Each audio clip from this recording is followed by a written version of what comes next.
வணக்கம். நல்லா குடிச்சிட்டு எல்லோருக்கும் மக்களே, நம்ம இப்போ தேனி மாவட்டத்தில் ரொம்ப பிரசித்தி பெற்ற ஒரு கோயில், அது கோம்பையில் இருக்கக்கூடிய ரங்கநாதர் கோயிலை பற்றி நம்ம இப்போ பார்க்குறதுக்காக திரு ராஜ்குமார் அவர்களும் திரு காவேரி கண்ணன் அவர்கள், அதாவது நானும் போயிட்டுருக்கோம். போகக்கூடிய பாதை தான் இதெல்லாம் பார்த்துக்கலாம். இங்கே ஒரு முக்கியமான ஒரு விழா அப்படின்னு பார்த்தீங்கன்னா ரங்கநாதர் கோயில் விழா தான். அது வருடத்துக்கு புரட்டாசி மாதம் வந்து ஒரு 5 சனிக்கிழமைகள் நடைபெறும். இப்போ அந்த கோயிலில் அடிவாரத்தில் தான் இருக்குது, மலை அடிவாரத்தில் கீழே இருக்குது.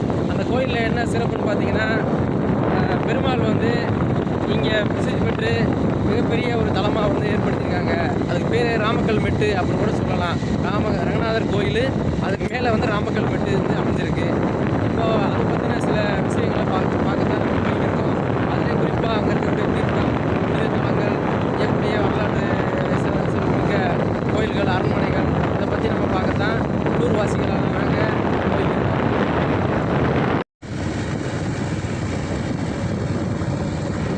நம்ம இப்போது நாமக்கல் மெட்டுக்கு போகிற பாதையில் ரங்கநாதர் கோயிலுக்கிட்ட போயிட்டுருக்கோம். போகிற பாதையில் பார்த்திங்கன்னா 2 பக்கமும் ஆலமரங்கள், கோயில்கள், அப்புறம் அங்கே இருக்கக்கூடிய விவசாய குடிகள், அங்கிட்டு போகிறத பார்க்கலாம். இப்போ இயற்கையாகவே இந்த பாதையை நீங்கள் பார்க்க முடியும். ரொம்ப அழகாக ரம்மியமாக இருக்கக்கூடிய இடங்களெல்லாம் நீங்கள் பார்க்கலாம்.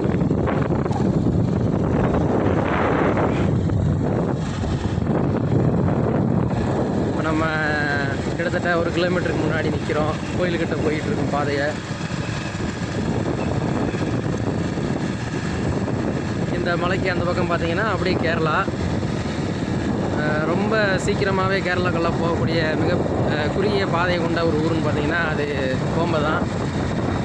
இங்கே பாதி வரைக்குமே ரொம்ப வருடங்களுக்கு முன்னாடியே வந்து பாதையும் போட்டிருந்துருக்காங்க. ஆனால் என்ன காரணமோ தெரியாது, ஆனால் பாதை நின்றுருந்துருக்கு. இப்போ நம்ம அதை நோக்கி தான் போய்க்கிருக்கோம். நம்ம போயிட்டு அங்கே நம்ம அதோடைய அருவிகள், அப்புறம் அந்த கோயிலுடைய சிறப்பம்சங்கள், அந்த கோயிலில் இருக்கக்கூடிய அழகு எல்லாத்தையும் நம்ம பார்க்கலாம். கிட்ட நெருங்கிட்டோம்னு நினைக்கிறேன். இன்னும் ஒரு 5 நிமிடங்கள்லேயே நம்ம அங்கே போயிட முடியும்.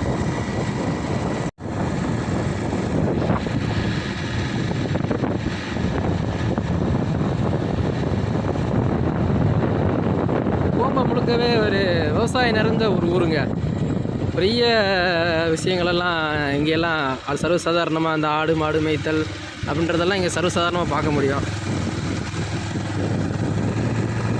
அதே மாதிரி பார்த்திங்கன்னா அந்த முந்திரி பழத்துக்கு ஃபேமஸான ஊருன்னு பார்த்திங்கன்னா தேனி மாவட்டம்னு சொல்லுவாங்க. அதுலேயும் சிறப்பாக அந்த கம்பம், குறிப்பாக எங்கள் ஊருன்னு பார்த்திங்கன்னா கோம்பையிலேயே அந்த முந்திரி பழங்கள் வந்து அறுவடை செய்யப்படுதுங்க. அதுக்குண்டான ஃபார்ம்ஸ் எல்லாம் இங்கே பார்க்கலாம். அதை பற்றின டீட்டெயில்ஸான வீடியோலாம் உங்களுக்கு அடுத்தடுத்து நாங்கள் வருங்காலங்களில் உங்களுக்கு முழுவதுமாகவே எடுத்து கொடுக்கப்படும்.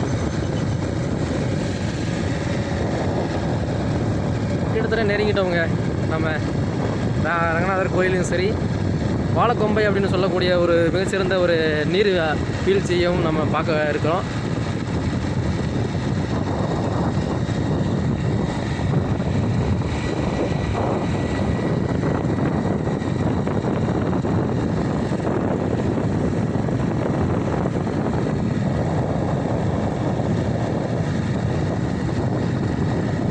பார்த்தாலே தெரியும், நிறைய படங்கள்லையும் சரி, நிறைய வரலாற்றுலேயும் சரி குறிப்பிடப்பட்ட அந்த ரங்கநாதர் கோயில் மலையையும் இப்போ உங்களால் பார்க்க முடியும். நாங்கள் கிட்ட நெருங்கிட்டோம்.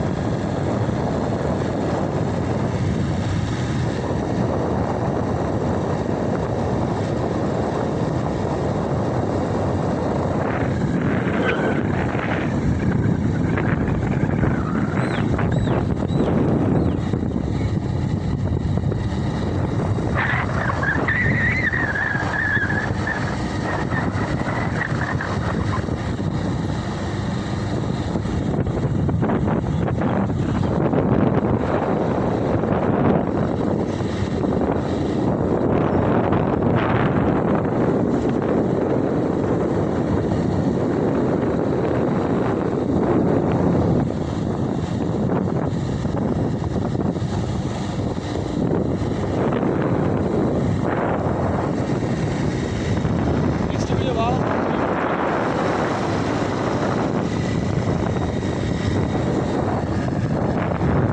அருவி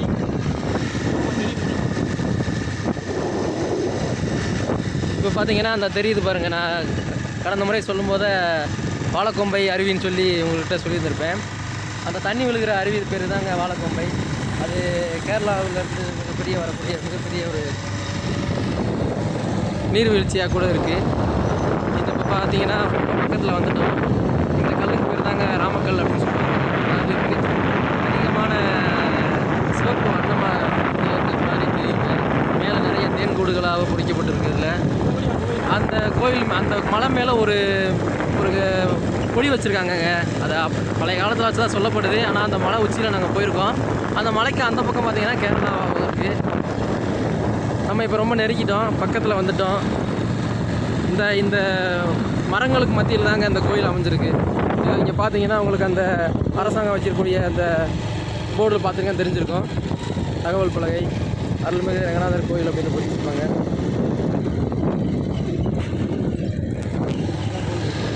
இதுதாங்க கோயில். ஒரு வழியாக கோயிலுக்கு வந்தாச்சு.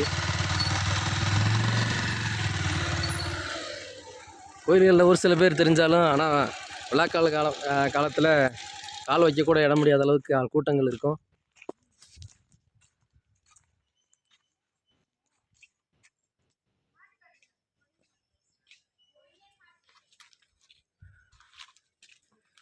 அப்போ நல்லா ஸ்டில் இருந்துச்சுல. ஃபோட்டோ எடுத்துக்கிறோம் மாதிரி. ஆனால் இது நல்லா ஃபோட்டோ எடுத்துக்கிறோம்.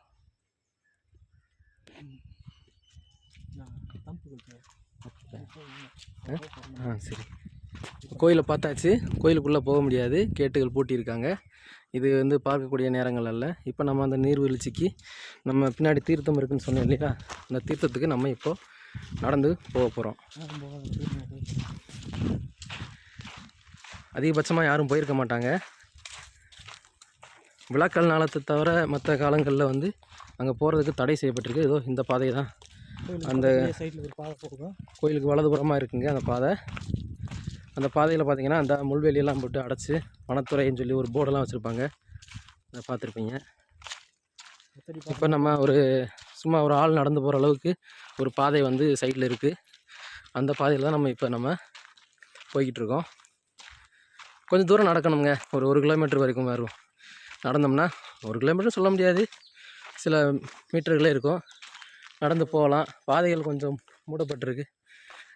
இல்லை, இந்த பக்கம் ஒரு பாதை கோயிலை ஒட்டியே இருக்குது. இந்த கோயிலோட கலசம் கூட இப்போ சைடில் பார்த்தா தெரியுங்க. இந்த தெரியுது பார்த்தீங்களா, இதுதான் கோயிலோட கலசம்.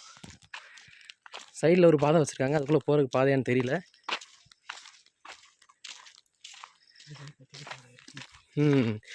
இருக்குங்க, கொஞ்சம் மறைமுகமாக ஒரு ஒத்தையடி பாதை கிடச்சிருக்கு.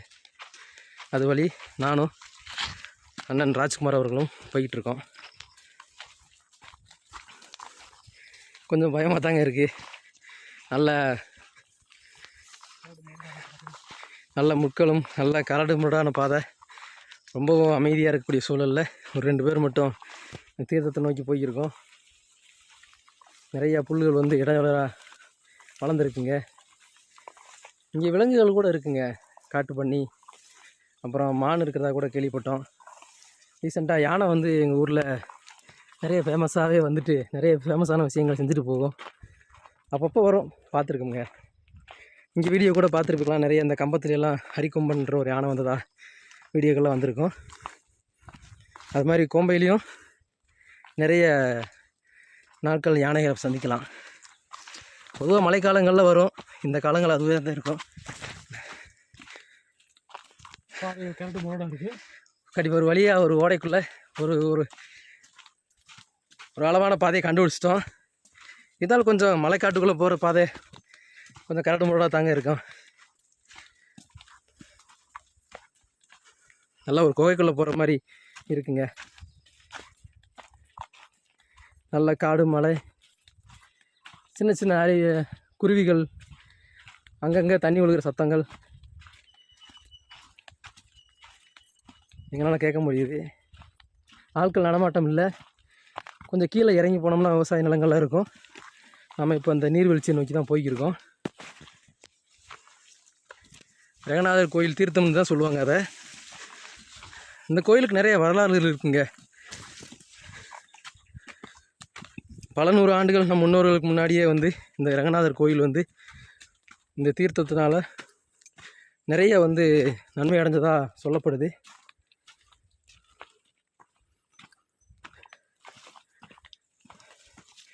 பாதை ரொம்ப இடத்துலாவே இருக்குங்க, நிறைய முள், பாதை கொஞ்சம்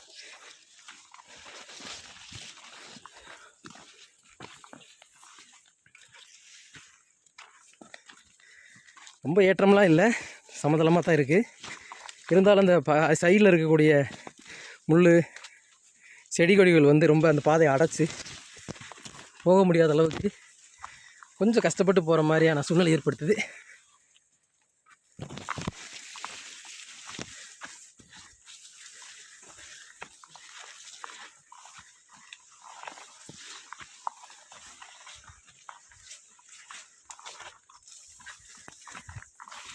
பண்ணி எதுவும் திடீர்னு வந்துடக்கூடாது.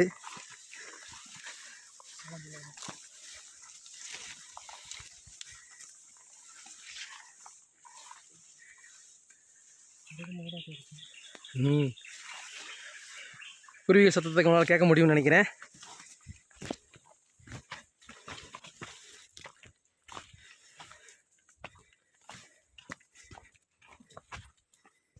தண்ணிலாம் போன மாதிரி இருக்கு. பார்த்தீங்களா, மழை பெஞ்சு தண்ணி போயிருக்கு. அண்ணன் முன்னாடி போகிறாரு, அவர் பாதையில் தென்படுறது எல்லாம் பார்த்துட்டு போய்க்கிருக்கோம். நிறைய குருவிகள் சத்தம், வித்தியாசமான சிட்டுக்குருவிகள் இதோ எங்களுக்கு காதில் அது மிக சிறந்த ஒரு இசை கேட்குற மாதிரி இருக்குது. நிறைய வண்டி வாகன சத்தங்களுக்கு மத்தியில் இப்படி ஒரு ஊரில் நாங்கள் ஒரு இயற்கை எழில் மிக்க ஒரு இடத்துல நாங்கள் வாழ்ந்துட்டுருக்கோம்.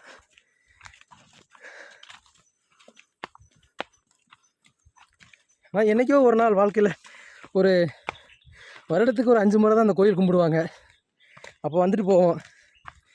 இடையில ஒரு சில நாள் இந்த மாதிரி எங்களுக்காக நேரம் தோணும்போது நாங்கள் இந்த மாதிரி வந்துட்டு தீர்த்தத்தை குடிச்சிட்டு நல்லா இயற்கையை ரசிச்சுட்டு நல்ல முறையில் குளிச்சுட்டு இயற்கையோடு ஒன்று இருக்கணுன்றத மனசில் வச்சுக்கிட்டு.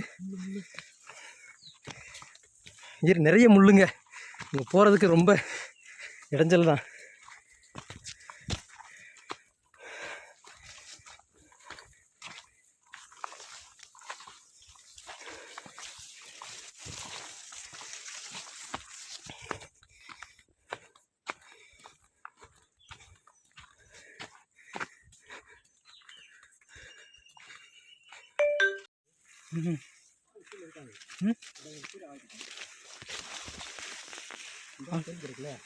ஆள் போயிருக்காங்களா?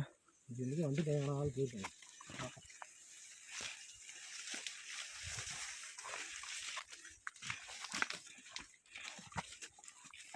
ரொம்ப ஆள் போகல, ரொம்ப ஆள் போகல.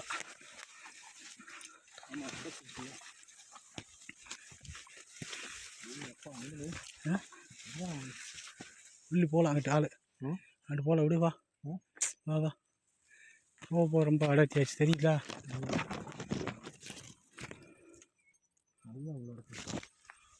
போகலாம்,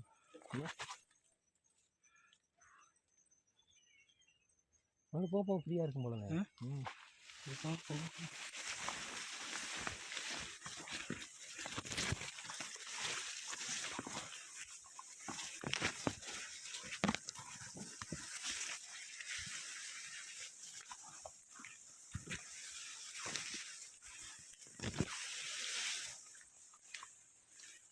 இல்லைண்ணா, ஆள் வந்துருக்காங்க.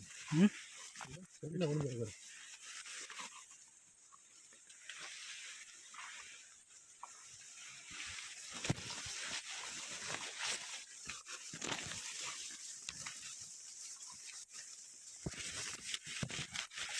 வந்துருக்காங்களா?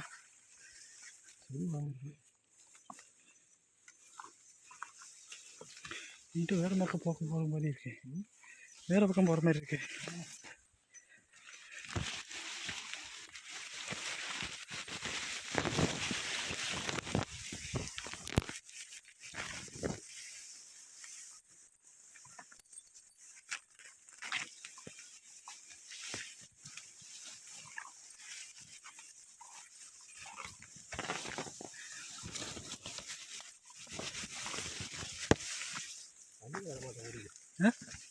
மாட்டோம்.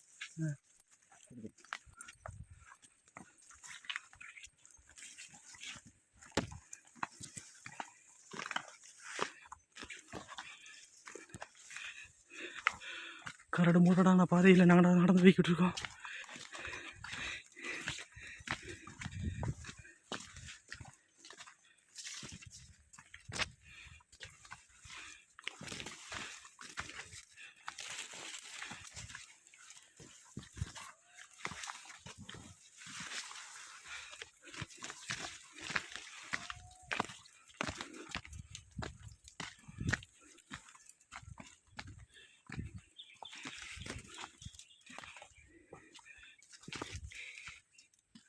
என்ன பண்ணி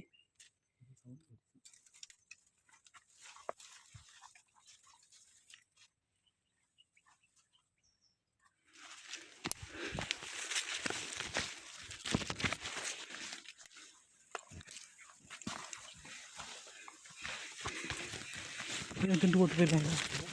திண்டு போட்டு போயிருக்காங்க.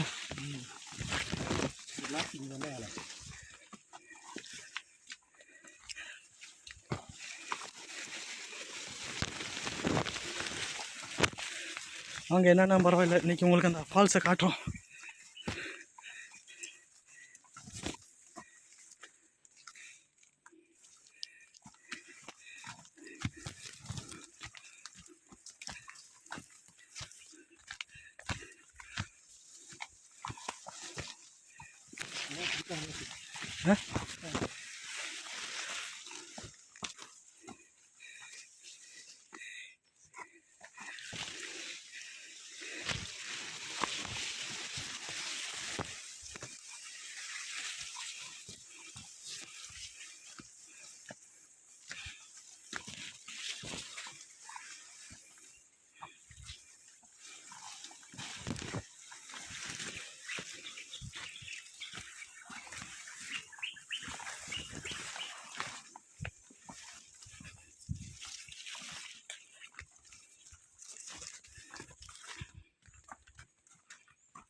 தண்ணி வருதுன்னு நினைக்கிறேன்.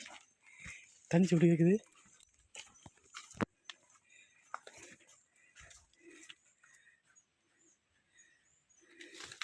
உங்களுக்கு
நீங்கள் எதிர்பார்த்த அருவி வந்துருச்சு.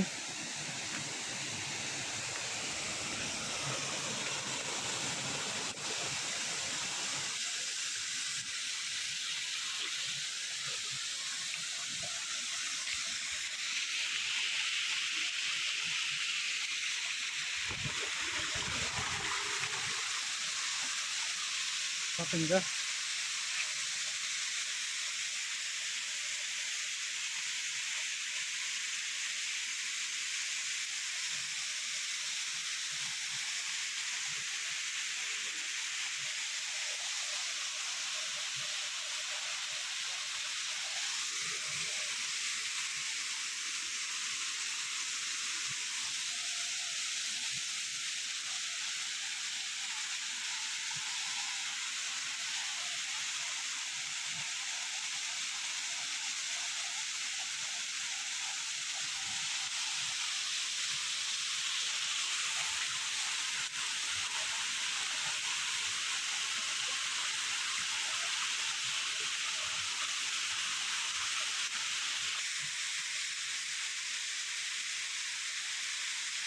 இது அந்த காலத்தில் பொறிக்கப்பட்ட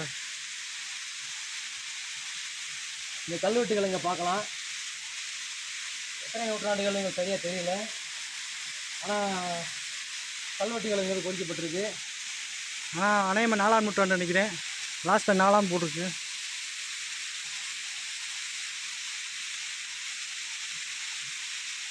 பக்கத்தில் சிவலிங்கங்கள் வந்து இந்த பெரிய பாறையிலே நம்ம வந்து செதுக்கியிருக்காங்க.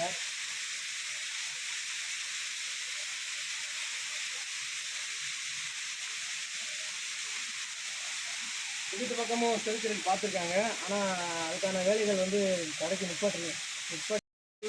சில விஷயங்கள் புதுசாகவே வந்து இப்போ மலையில் வந்து தூக்கியிருக்காங்க. ஆனால் வரலாற்றில் வந்து இந்த மாதிரியான பொறிக்கப்பட்ட இடங்களை வந்து இன்னும் நிறைய எங்கள் ஊரில் இருக்கு காட்டணும்னு சொல்லி உங்கள்கிட்ட கீழேலாம் இன்னும் பார்த்தீங்கன்னா சிறிய கல்வெட்டுகள் வந்து தூக்கப்பட்டிருக்கு. ஆனால் காலத்தினால மழையினாலையும் வெளியே இருந்தனால இது வந்து சரியாக பராமரிப்பு இல்லாமல் இருக்குது. நம்ம கடைசியாக தேடி வந்த அறிவுக்கு வந்தாச்சு.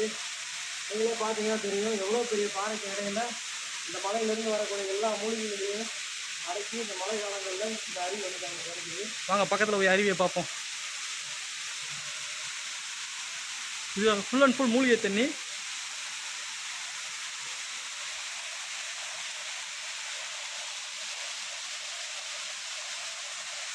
இந்த தண்ணியை பார்த்தீங்கன்னா அவ்வளோ ஆரோக்கியமாக ரொம்ப குளிர்ச்சியாகவும் குடிப்பதற்கு ஏற்ற வகையிலையும் இருக்கு. இப்பேற்பட்ட தலங்கள் கொண்ட ஊர் தான் வந்து கோம்பன்டோலாம். எங்கள் ஊர் ரொம்ப நேரம் நடைபெறதுக்கு அப்புறம் அந்த அருவியில் நாங்கள் வந்து சேர்ந்துட்டோம். ரொம்ப மகிழ்ச்சியாக இருக்குது. குளிக்க முடியலைன்ற ஒரு கவலை தான். குளிக்கல